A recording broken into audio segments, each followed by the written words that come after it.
Hello, hi, and welcome to Wellness in the Workplace. My name is Mbadi Mziane, and I am your host. Wellness in the Workplace is a podcast that aims to equip new and experienced professionals with the tools and insights to navigate different kinds of workplace dynamics. We'll be wrapping up on a really, really high note, but also a very important and often overlooked topic around menopause in the workplace. I want to start off the discussion by highlighting just some stats from the Women's Health Concern, which is an institution that really just looks at women-related health issues.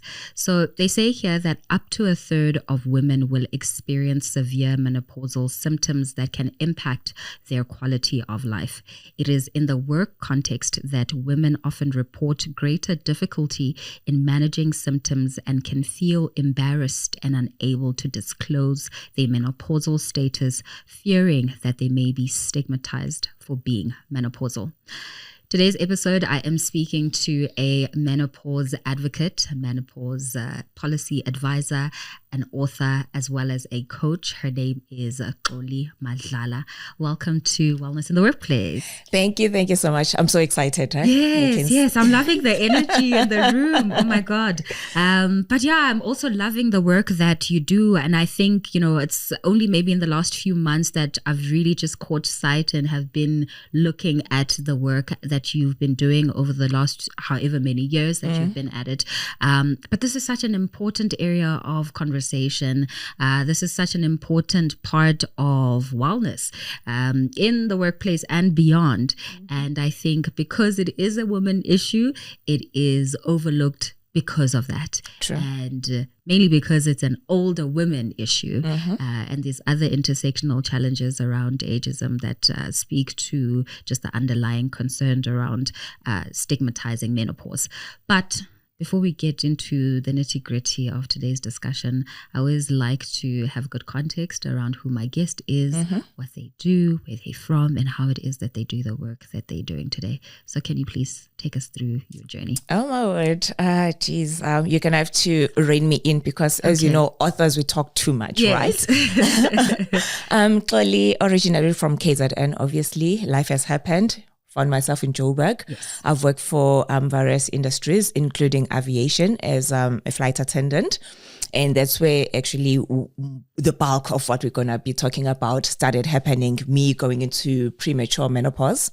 There is when menopause happens before the expected time, as you said, that we look at it as an older woman kind of a phase of life. But the truth of the matter is it can happen earlier. And when we say earlier, whether it's in the 30s, in the 20s, and we've had cases when it happens in teenhood. That is why then these conversations, your jaw is on the floor almost. Already. And that is why conversations like this are important so that we are informed. I always say that informed equals empowered. Yes. So as I was saying that in my case, for a number of years, I was struggling with symptoms, but I will always look at them in isolation, not making any connection to anything that is bigger. For example, struggling with things like your insomnia. I will say that it's the jet lag because I was traveling for work. Lactose intolerance, I'll blame the food that I had eaten maybe in one of the shady places in my travels, but never thinking that it was menopause. And also, whenever we speak menopause, obviously we speak about it at the physical symptoms like your hot flashes, but anything else, there was no connection in my case. Fast track to 2016, that's when then it was confirmed that I had gone into premature menopause. And that's when the lights came on. And I'm sitting here right now having a conversation with you at 47, postmenopausal. And my own experience then is what brought me into the work that I do. As you've aptly put it, I am an author. I am founder of Redesigning Menopause, which is a movement that says that we need to remove the shame, the stigma, and also just give real lived experiences in the African context. Sure.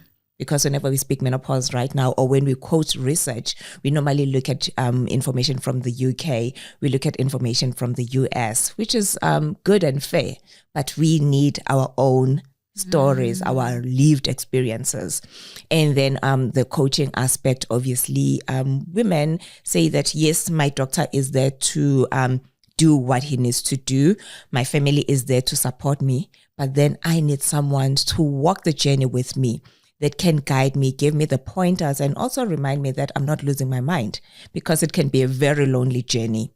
For example, in my case, when it happened, we were in our 30s. When I say we, my friends were in their 30s. They were still having children.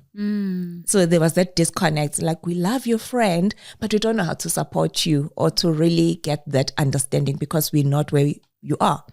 Then you look at older women, and they're like, why when I talk about is it up for older women? So then I was caught in no man's land, for lack of a better word. And that's when I understood the importance of having someone to walk the journey with. And that's the coaching aspect of it. Sure. That's a beautiful synopsis of how we are where we are today, right? And I think as you were talking, the thing that's coming up for me is that in this conversation, I am a student. I am here to learn. I am here to ask questions that possibly our viewers, listeners are also curious about. And I think, a lot of the stigmatization of health issues such as menopause is a result of a lack of information. True. It's a lack of understanding, information. And like you said, information equals empowerment. And even if you're not directly affected, being empowered to just know about it allows you to ask the right questions, to engage in a different way, and to be also an agent of change in some capacity. So today I am a student and you're giving us all the answers and the guidance related to menopause, because I think for me personally, it's something that still needs to be destigmatized or demystified, rather. It still needs to be demystified because, I have a mother, I have aunts who are older, and there's certain common symptoms that we know about that I can associate with them. But then there's other ones that then manifest not only in their personal lives, but also then in the workplace. And that's the anchor of our conversation today. So why do you think that we need to start having this conversation related to the workplace? Outside of the preamble I gave leading up to our conversation, but why is it so important specifically in the workplace? It is very important because obviously, I guess we spend so much time in the workplace. And also organizations, they do bear the brunt of women's struggles when they hit this phase of life. So it is important that corporate SA do not look at it as a women's issue, but they need to look at it as a business issue, because it does affect how women show up, whether in terms of productivity, in terms of, I always say, like even the work environment. We keep talking about toxic workplaces. And I've made an example to say that we never look at the impact of hormonal health in the workplace. For example, take one team. There is someone that is maybe in a different space of their monthly cycle. They're dealing with their own hormonal struggles, but they have to show up at work. Then you put someone who is transitioning into menopause. That is the perimenopausal phase, which is the most difficult for most women because they don't even know that they're transitioning sometimes. And then they're struggling with their hormonal changes. And then you add someone, maybe they're pregnant or they just came back from maternity leave. They're dealing with their own also postpartum issues, another hormonal effect in this team. And then there's someone that is postmenopausal. They've got their own also postmenopausal transitions into that last phase of life. And then there's men also in the team, whether they are also dealing with their testosterone decline, because men also, once they hit like from the ages of their 30s, then their testosterone also starts declining. So you look at that team, it's like havoc. It's up and down. And nobody's putting a name to say that, you know what, this one is moody, this one is irritable, this one has social battery is just so depleted every time. It's like she doesn't want to be here. This one is grumpy. And you look at everything else, but to say that this is it. Nobody is saying, but what are the effects of the workplace in the team dynamics? People look at everything else, but to this other elephant in the room. So that is why it is important that we look at hormonal health first overall, and then we look at menopause specifically, because with periods, we know that maybe it's for a week or so. With pregnancy, it's for a few months or so. But with menopause, the transition on its own. It can take 4 years, it can take 7 years, it can take years. At most, it can take 14 years. So there is a woman showing up with this in and out, ebb and flow of hormonal havoc in the workplace that can affect her growth, her promotional opportunities, how she communicates with people, and all of that. So if these conversations are not had, then women start becoming wallflowers, or they start dimming their light. They start shrinking. We spoke earlier about the importance of having South African stories or South African research. Dahlia has done a study that shows that 2 out of 5 South African women will hide their menopause struggles at work, which is very unfair because, as I say, I looked at myself when I was still with the airline. If you're showing up for a flight to New York, that is 16 hours in an aircraft with all of these people. And before the flight, that is 2 hours. So that is almost 18 hours being at work. And you have to be at your optimum best. And if you're struggling with all of those things, whether it's struggles like your brain fog, yet again, you just like, oh no, I'd rather book off going to work. So it's an issue of people showing up at work or booking off, not being sick, but they don't have the right vocabulary to speak to their, maybe whether it's HR, to say that I can't or perform the way that I'm supposed to, but then I can still show up at work. What can we do to make sure that I do not fall through the cracks? Yes. I mean, you spoke about just the stigma, right? And that speaks to also why menopause can be perceived to be a taboo in the workplace, because it's related to so many things, right? Your performance, how you show up, how you interact and engage with your colleagues, with your environment. And that illustration of that team dynamic was so beautifully laid out to speak about how some health-related issues contribute to the functioning and the overall performance of a team. But then I want to talk about how do we start creating that sense of awareness that then allows people to feel psychologically safe to ask questions about menopause, and then those who are going through that to openly disclose. Because before we can talk about interventions, that space of education that results in awareness, and then the psychological safety that creates the space to allow for that to happen. How do we start cultivating that? I think you've already answered that. Firstly, organizations, they look at their external customers as their customers, but their first customer is their employees.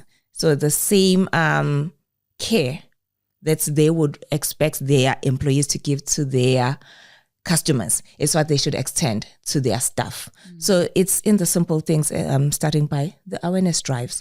Because if there is awareness, there is education, and people are informed, then nobody can say that I do not know. I was not trained on this. I was not empowered with information.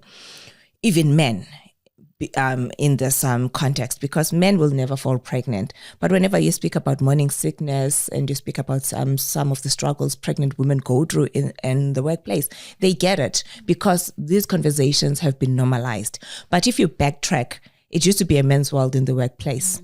There were no women, hence there was no maternity leave. It took women getting into the workplace, falling pregnant and saying, okay, fine, we need job security when we take time off to go give birth. We come back, then we resume with our positions and all of that. And then they fell through the cracks when menopause happened, or they suffered in silence and whatever. But now we're a different generation that we're saying that, no, we should not have to suffer. And I mean, we've spoken about how it affects how we show up at work. Then we should not also be penalized for a phase of life that every woman is going to go through, whether earlier or later, but definitely it's a phase of life every woman is going to go through. So education for both men, because they've got a huge role to play. They're still in decision-making positions also. So if they're not clued up, they're not going to understand why it is important for this to actually be included, to be a big subject. For example, I've approached certain organizations to say that, can we sit and have a conversation as how we can get your organization to be menopause inclusive? And some always struggle, and they're like, but it's just menopause, you know? I've had someone tell me also in my own personal capacity when I was still struggling that, my sister went through it, you'll be fine. But as you say, 25% of women will breeze into menopause, 50% will have mild to moderate symptoms, and 25% will really have their lives turned upside down. And I fell into that category. So to have someone minimize your experience in the workplace, it can really make you feel all sorts. And it's something that I can touch on later when we're really talking about importance of policy in the workplace.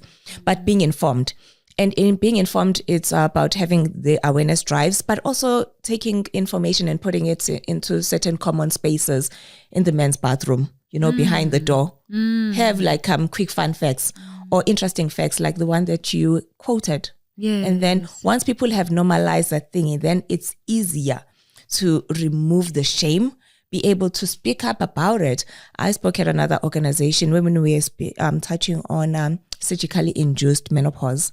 That is when menopause happens due to certain procedures. And some women had obviously hysterectomy comes in different variations. Yes. So these women, as I was speaking, then they raised their hands, 3 of them, to say that they had surgically induced menopause. And that look of surprise at each other, because nobody speaks about these things. You just go through it. You are on sick leave. Yes, you don't tell anybody. But if they had known beforehand, they could have started their own small support group. They're like, what struggles are you showing up at work? Because then the more as women also we band our voices together, then we are able to say that this subject is important.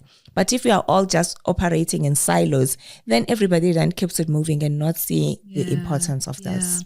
Staying on the theme of education, can you tell us a little bit more about the different types of menopause or experiences? I mean, you spoke about premature menopause, being menopausal, and then post-menopause. Right. And that distinction is so important. And I'm assuming that the experiences, including the symptoms, are also different. All right. When menopause happens naturally, it's from the ages of 45 to 50. 5. Okay. 48, according to your city, is the most common age, but up to 51.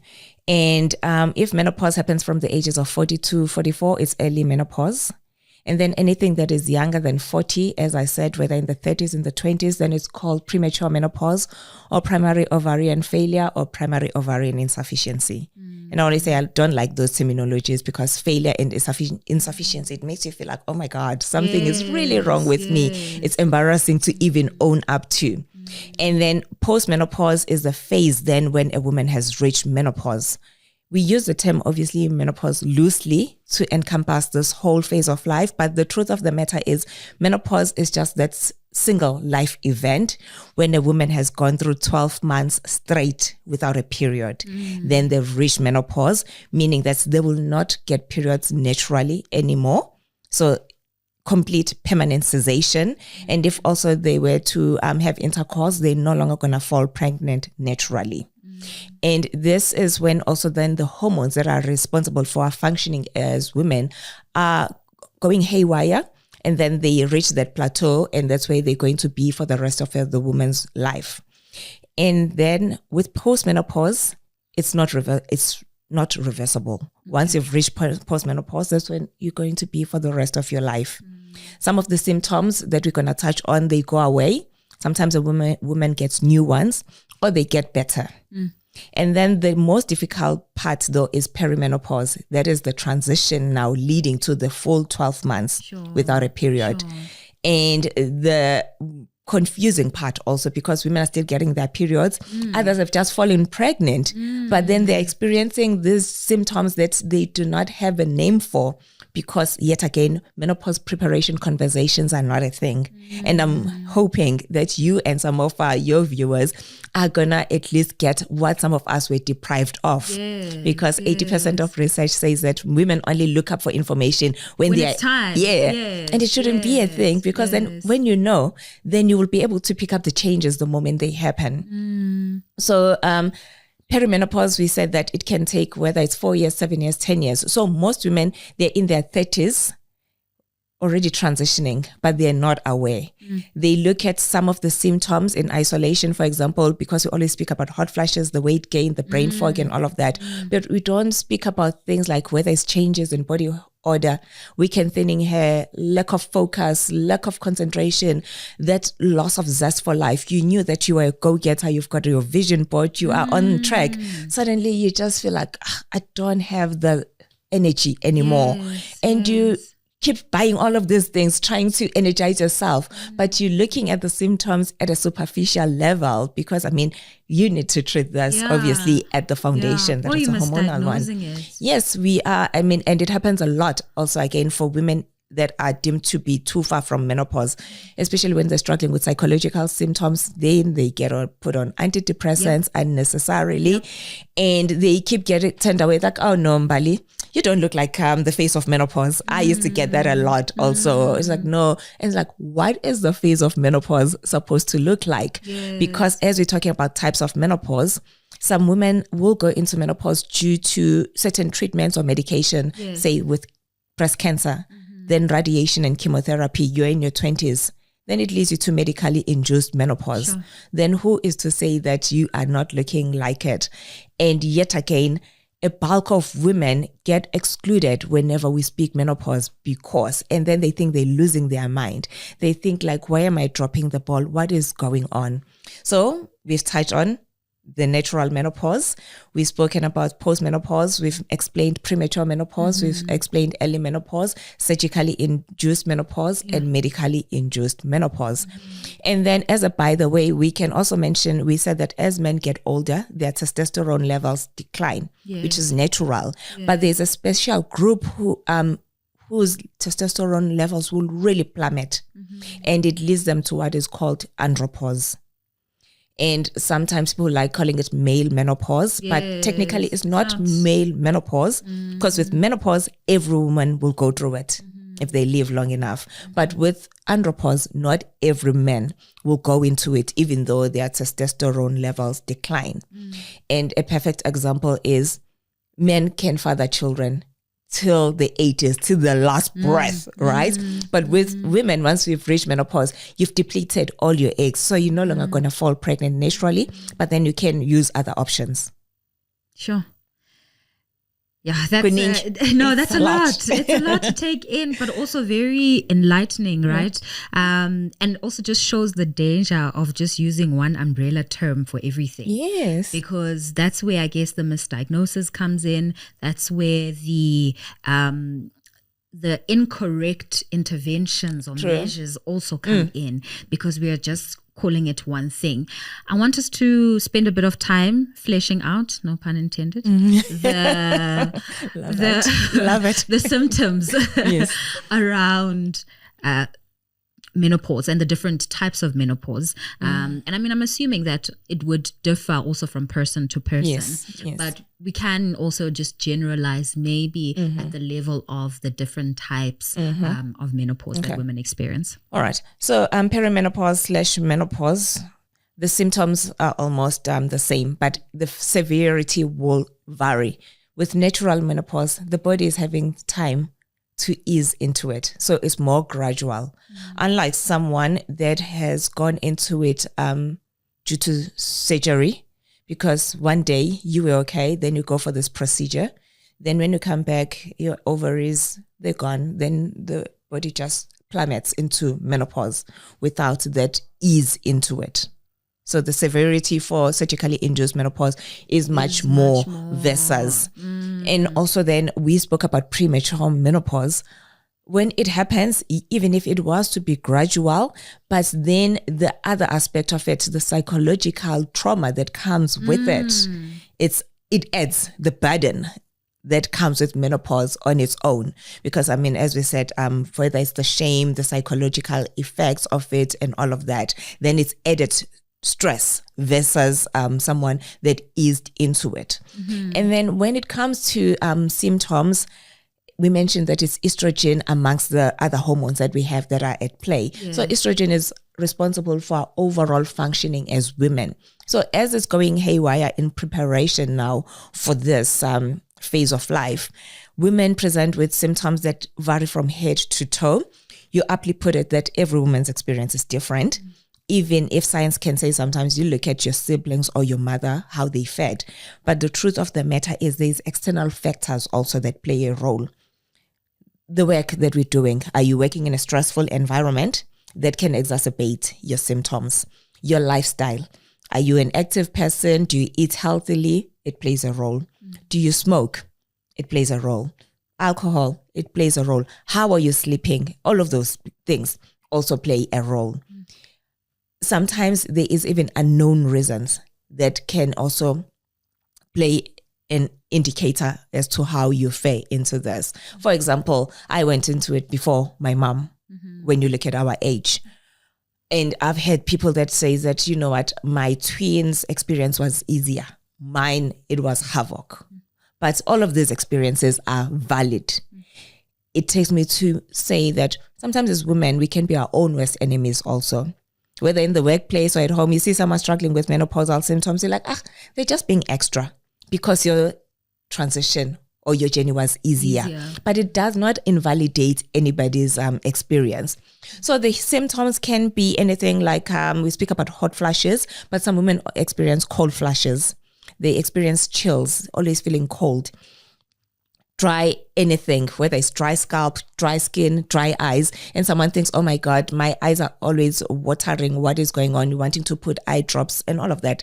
You are treating it again at a superficial level because the hormones are drying out anything and everything that can dry.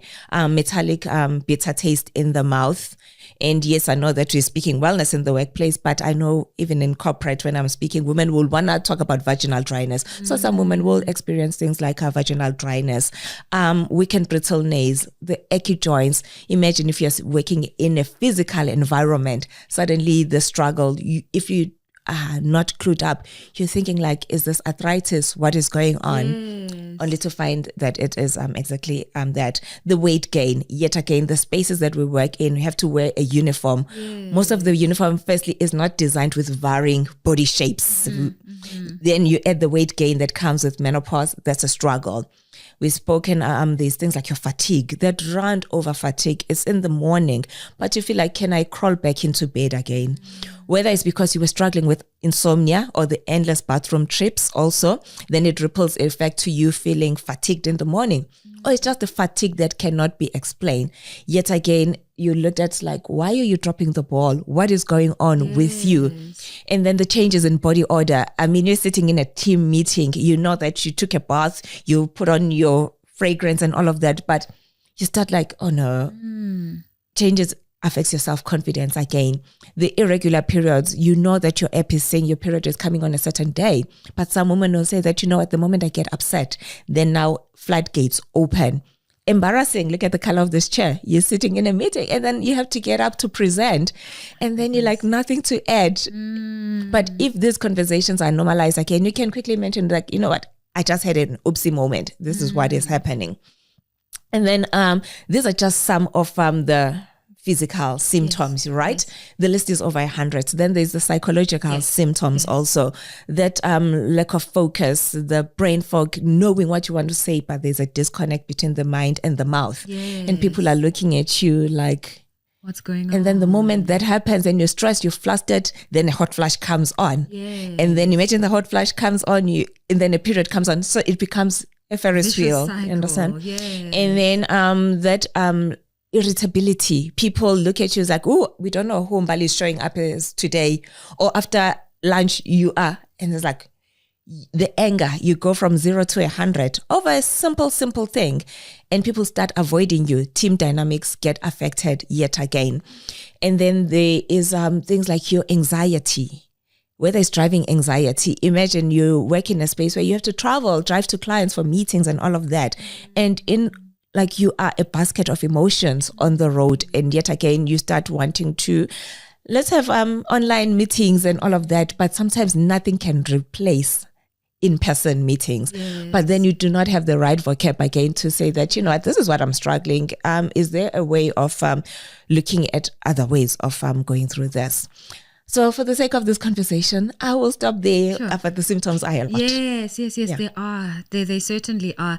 I think I am quite interested in the psychological symptoms, because usually how that manifests, and I may have picked it up once or twice in, my personal spaces, where there's a change in confidence, where there's low self-esteem, where there is almost a despondent outlook on life, and the sense of just surrendering and giving up, and I want to know, how can we start preparing for those type of symptoms? Because I think the physical ones, and maybe please do elaborate further on this, if you're able to, use supplements for that, like you said, lifestyle changes that can help with the transition, they seem to be more manageable, versus the psychological ones that can then be severe if not managed, and that can have a ripple effect on everything else if also not managed. How can we approach that better? Yet again, with anything, and I'm going to take it to my own personal experience, the symptom that really made me to go seek help, it was, I was very depressed. I was suicidal at some point. Sure. But even when I knew that that's where I was, my gut instinct knew that it was not clinical depression. So I knew that I don't need to get on antidepressants. But I didn't have the right way. Also, if I was to go to the doctor, then what do I say? What do you ask for? Don't give, what are you supposed to give me? Yes. Then only after I started researching, then I understood that there's what is called climacteric depression. Okay. The same way that with PMS, a woman will say that I'm feeling low, I'm depressed and all of that. Like then it clears away. It's hormonal, right? Okay, yeah. A pregnant woman, during the pregnancy, they're feeling low, even after giving birth, postpartum depression. So there is also climacteric depression that comes with this phase of life. The difference is with these two goes away, as we said, periods, then after a few days, you back up again. Yeah. Pregnancy, you back up again. But with this one, if your transition, say it's taking a number of years, then women are just coexisting with this blanket of depression that keeps getting worse and worse. I started by just cutting myself socially, cancelling plans and all of that. Then even now, as time progressed, I'll be home, but my interest, whether it's reading and all of that, I started losing interest in that. Just wanted to stay in bed. And then when I'm thinking about getting up, go take a bath, I'm like, but I'm not going anywhere. When I'm hiking or when I'm camping, I can skip a day without, so bathing is overrated. Just reasons to not get out of bed. Thinking about food, it's like, no, but a human body can exist for days without food, losing weight and all of that. You keep sinking deeper. Then as you are burrowing in this phase, then you start even questioning the value of life, why are you here and all of that. And that's how then the suicidal thoughts start taking root. And the moment I knew about climacteric depression, then the light bulb moment, then it went on, then how do I then address this depression? Every person is different. Some then they might obviously need to get on certain medications to assist them because of the variations. For me, ecotherapy, it helped. And when I say ecotherapy, just spending time in nature. Because as I was withdrawing, I was depriving myself of things like your vitamin D, which plays a huge role when it comes to mood and all of that. I was not sleeping well. Then the moment I knew, then I had to be intentional about correcting my sleep, because that's when the body, the mind repairs itself. And we don't speak enough about the importance of sleep. We just think that sleep helps with physical recovery, but it helps our minds in so many ways. I had to look at the foods that were I was eating, because food also is not just for physical functioning, but the brain foods that we are feeding ourselves. Speaking out, also getting the right support, knowing that what you are experiencing is not just relative to you, and having the code words to say that I'm feeling low. Yes. Then who can assist me? Alcohol is not a good thing. And when people are depressed, sometimes it's easy to reach for a glass of wine, hoping that you are easing yourself. But then you are actually sinking yourself further, because then when you come off from this temporary relief, then you are almost worse than when you have started. So it is multi-pronged to deal with the psychological symptoms of menopause. And then also when we're talking about the psychological symptoms, I mean, things like forgetfulness, the brain fog and all of those things in the workplace, then you can ask for the right kind of support, whether it means having to print an extra copy if you were to do a presentation, print an extra copy so that someone has got it. As you're presenting and you struggle with brain fog, then you have a code way of like, I'm having a buffering moment. Then someone then just steps in. Your colleagues, like, as Xoli was saying, then they cover you for a moment because they know that you are prepared. But if nobody knows what you are dealing with, then they're going to like, she did not prepare for it. And that's when women, obviously, they resign again. And I keep emphasizing on this because it's a huge chunk that resign, and then organizations lose on talent, experience, and all of that. And when we look at the age, that's when most women are at their leadership positions. Yes. So psychological symptoms are navigatable, either walking through with your doctor and looking at the lifestyle changes that you can do. And just talk therapy also. It plays a huge role, just talking about things. Yeah. And that obviously has a ripple effect then on some of the physical symptoms that you also might be experiencing, right? I mean, in your earlier example, you mentioned that, you know, the moment one would possibly have brain fog, then that triggers hot flashes, then hot flashes results into something else. So it does have a holistic effect in terms of managing your menopause. I can't help but think about an executive, a male executive listening to the podcast right now and thinking, oh my God, this is just so costly to my business and to my bottom line. And it seems as though hiring of women and also hiring of women of certain ages might actually put me at a disadvantage as a business leader. So why should I even bother being more inclusive when it comes to women and also women of different generations and ages?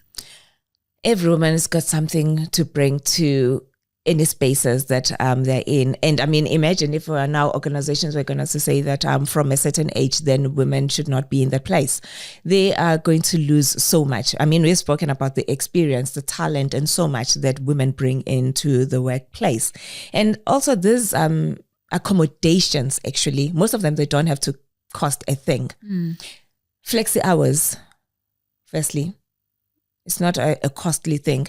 I always make an example, say we've got a team, say in a call center space, maybe the shift, there's an 8 to 4, then there is maybe 12 till 8. The one that has been assigned the 8 to 4 is perimenopausal, struggling with insomnia, but they're mobile. And then there's someone who stays in difficult to get transport kind of a place. They're supposed to come to work at 8, comes to work at 12, knock off at 8. We know that in the township, taxis are easier to get in the morning versus round about 12. Sometimes you have to then start getting ready for work at 9. Then you sit in the taxi for 2 hours for it to fill up. And then if people can swap their shifts at work to say that, you know what, I struggle with insomnia and my shift is saying I start at 8, and you struggle with taxis, let's swap around. I hop in my car, I come to work at 12, I can knock off late, I drive myself home.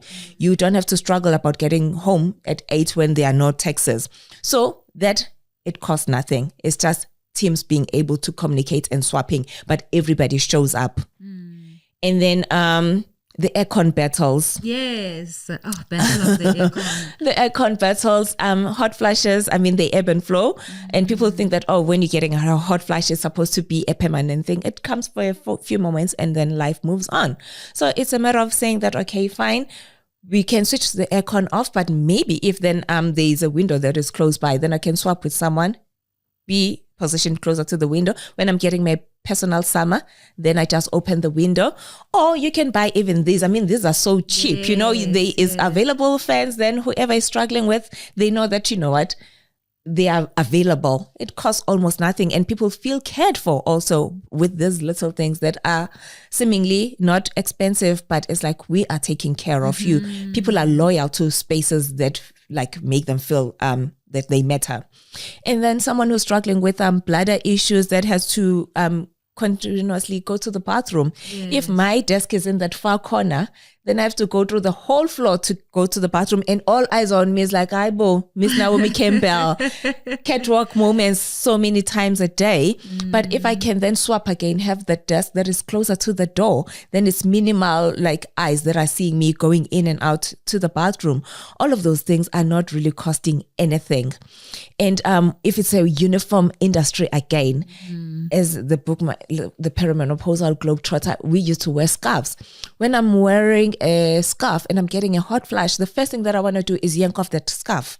But then if now these conversations are normalized, I can take off the scarf and I'm not going to get into trouble and I still can perform. It costs nothing. So it's things that normally are easy to do. I mean, sending information online.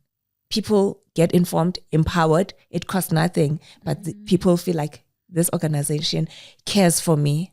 So all of those things are not really costly. Cost effective, yes. And it takes care and empathy to be able to implement that, right? And so for anybody who's either an executive or a manager thinking about how am I going to support my team? You know, how can I better support my team where women's health related issues are concerned.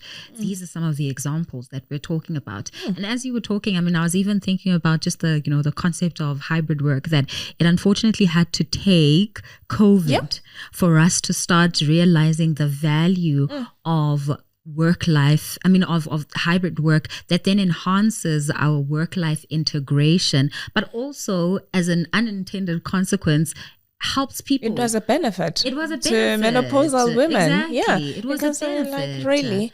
And not to off ramp, there is something that I have termed executive privilege. Menopausal women that are normally in positions of leadership, they've got certain liberties of navigating menopause in private because they can pick up the phone, like I didn't sleep well, move my meetings. Yeah. But what about the junior staff that doesn't have those liberties, but she's also perimenopausal just like you? What about the cleaning staff in organizations? Because we always exclude them also when we're speaking about wellness in the workplace. I call them the invisible women, but they are equally women like us. Suddenly, she can clean the office in 1 hour flat. Suddenly she's struggling with that fatigue, the joint aches and all of that. Takes her the whole day. And then she doesn't know how to speak up, then she just resigns. So she loses her job. The organization now is found themselves wanting, now we have to replace Mam Spanbane that knows the ins and outs of how to do the things in the organizations. So it's quite broad.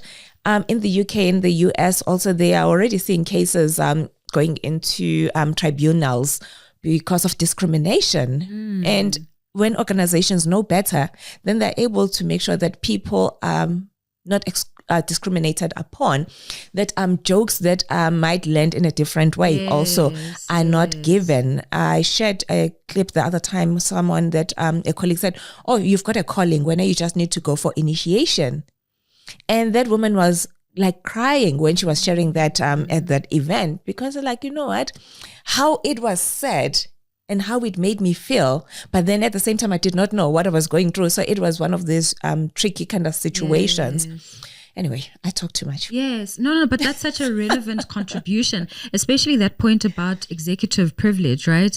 Because also when you are at a level, executive level, you don't understand what's going on the ground. And so things like flexi hours or things like moving shifts around, those things don't concern you, because for you, it's the bottom line. For you, it's presenting to the board and making sure that you know your story when you meet the board. So that privilege can definitely blind you to the needs of your people and to the needs of the organization, and potentially even the growth and profitability of that organization. Before we talk about the policy aspect of it, because then there's a conversation that is needed to be had around that. You spoke about discrimination, and that's a policy related issue that we can talk about in the workplace. I just want to talk about maybe wrapping up the conversation around the symptoms and support and navigating all of that for anybody who's sitting there thinking that I'm having symptoms that Xoli has just highlighted, but I'm not sure if that's the case. Or somebody who's listening as a manager, as a colleague, and is like, hi, man. I'm recognizing this people. person, a couple of people. How do we have those conversations? Where do we even start? I mean, in your case, you said that there was a diagnosis and you sought out help in order to get that. But how do we start then at guiding people that might not know, and for those who are suspecting, what can they do to know? It's important that before I even respond, to say that if you're younger than 45 and you experience some of the symptoms that we've touched on, you can't just say that, oh, definitely I'm transitioning, it's perimenopause, because some of the symptoms sometimes can mean another underlying condition, something else. If you're younger than 45, then you need to do certain tests that rule out any other condition that do confirm and conclude that exactly just perimenopause that you are transitioning into. It's nothing else. It's not thyroid issues or such. And then how do we support? I always say that firstly, men of our approach plays a huge role. So if you recognize someone, then you can't just blurt it out in the middle of other people. It's like, you know what? I've been observing you. I think actually it's menopause, but create that space of you and that person. And then just say that, you know what? This comes from a good place with good intentions. This is what I've noticed. And I'm sharing this. And then you mention what you've observed. And also if there is maybe solid spaces also that you can direct to say that you can go read up more on it. And we can resume this conversation, and I'm open to walking the journey with you, because we mentioned earlier that sometimes when you are in a thing, you do not see yourself. So normally it's the people that are around you that are normally the first ones to see. And that's when also I say to corporate SA, it's important that they have menopause champions in the workplace, people that are passionate about this subject, that are just going to be there with that open door policy, that if someone maybe is thinking that, I think I might actually be there, but I'm not sure yet, then there's that open door, that voice that cares, that also gives you that place of being heard and safety. Because the reason that people don't speak about their struggles also at work is that they're going to be labeled the thing, that they're going to have that thing used against them. Their capabilities are going to be doubted. Now that you've said that you struggle with brain fog, it doesn't mean that your capabilities are any less. It's just that buffering, disconnects thing that happens briefly and you're back on. I mean, we've seen it even in our home front when your mom will call you with the wrong name. And then you're like, but then she gets her bearings and then life moves on. And the more there is no shame, then it's easier to actually navigate all of those things. So having menopause champions in the workplace plays a huge role. And also with awareness days and all of that, going all out. Like October is World Menopause Awareness Month.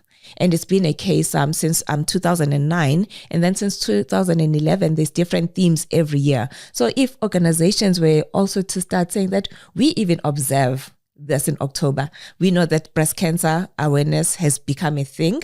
We know that mental health also in October gets observed. All these three are interlinked. We spoke about women going to medically induced menopause due to, say, breast cancer. Then chemo leads them into that. We've spoken about the psychological symptoms that come with this. Now you add this third banner into it, and then yet again, you are helping people to feel comfortable, to feel like I can speak about this.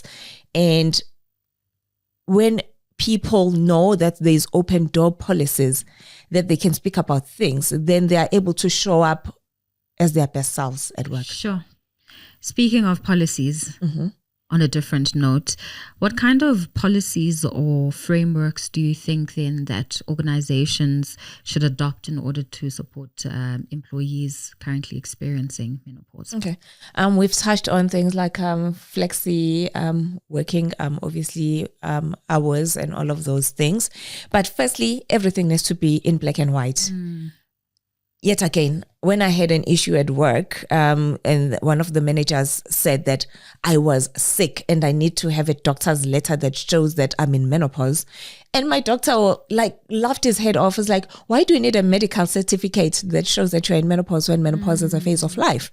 So because there was no policy though that says that menopause, firstly, how do you navigate menopause in the workplace? What rights do menopause feature, like menopausal privileges is what others call it. But for people to thrive and for policies to be there, it eliminates such episodes of a manager not knowing how to navigate an experience when someone is saying that, you know what, I can do my duties, but may I, for example, he wanted me to work in business class. And I said that I cannot work in business class because it gets so hot in there. Can I work in economy class because it's cooler? So he thought that I was avoiding working with him. And I told him that it's got nothing to do with him. And then to him, it was more of a personal thing. So it was a case that should not have happened because I could have just but I told you I'm struggling with menopause and that is why. And so if there are policies, it helps to avoid so many things that are falling into cracks and cases that can end up going to CCMA unnecessarily. And framework also, it looks at things like we've touched on, awareness drives and all of that. Yes. So who does this actually sit with? Is it an HR problem? Is it a wellness problem? Is it every team leader? Is it an executive issue? Who does this sit with? Because it affects everybody. So who should we give this responsibility to carry it through and to make sure that whatever policies are put in black and white are lived in the organization on a day-to-day basis to support those going through menopause? It's a responsibility for various different departments, whether it's wellness, it's HR, and it's executive. Managers need training. So it sits with different, because even training, because then if an organization is menopause inclusive, then new intakes also need to be trained so that then it's a culture. It is there.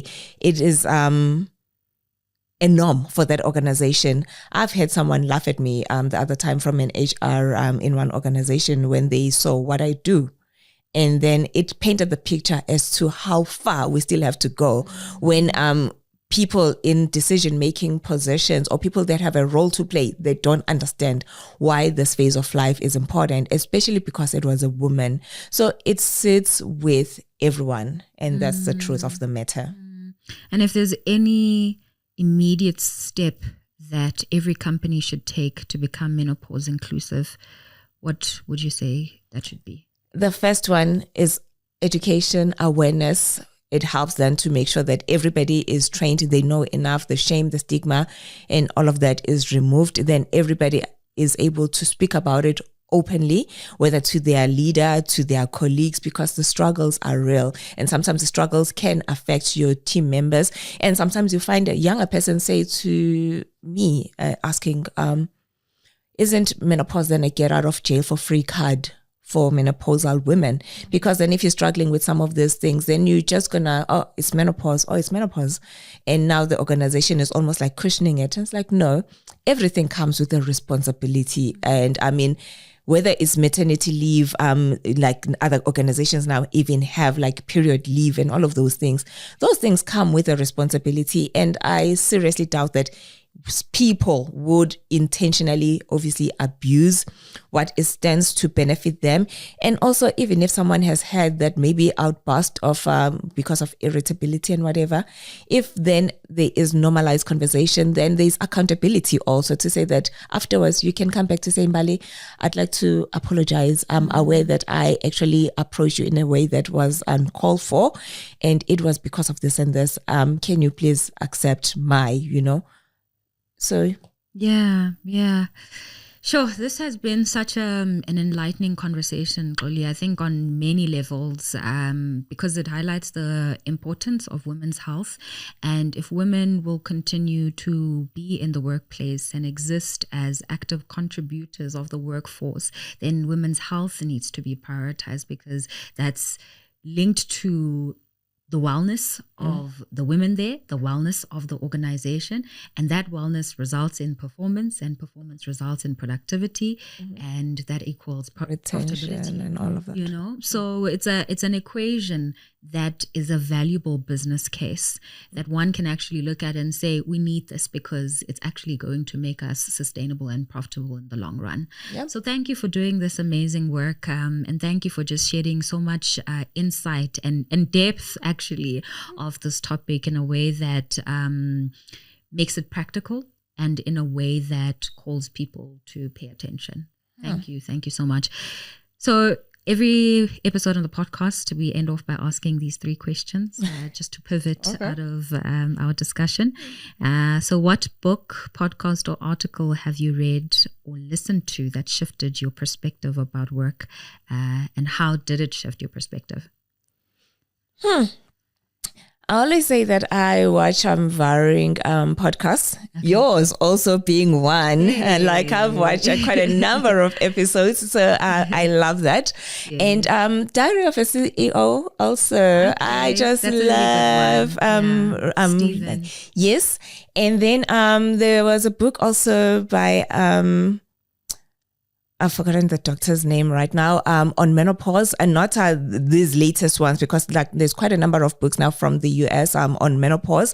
But is that. But I love podcasts because you get to hear different perspectives from different guests also that just show you the importance of work. And I love Dr. Lisa Masconi, because she really also focuses on the brain, especially during this phase of life, because normally, as we said, that we speak and we look at the physical aspect of it. So I love that. And my book also, I continuously read my book, because it's not just my story, it's got academia. So I use it as a point of reference for so much in terms of preparation or to build up my cases when I go to corporate SA. Yes, okay. Yeah, I would actually encourage everybody who's watching or listening to get a copy of the Perimenopausal Globetrotter. I need to get a copy for myself. It's a mouthful. Well. Yes. All right. What does wellness in the workplace look like for you? Wellness in the workplace for me is people showing up as their true, real self at their optimum best, to their best of ability. Because as we say, people spend so much time in the workplace. So they need to feel that they are seen, they are heard, that they matter. Because when people feel like that, then they are loyal to the organization. Then they bring their best anytime, all the time. I love that.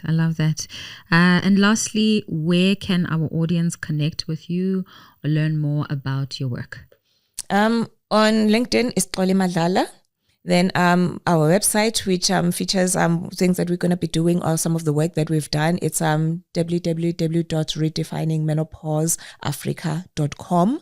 And then on Instagram, it's Mask Off with Xoli. On TikTok, it's Redefining Menopause Africa. Xoli, thank you so much once again. I've enjoyed our conversation. I've enjoyed your energy equally so.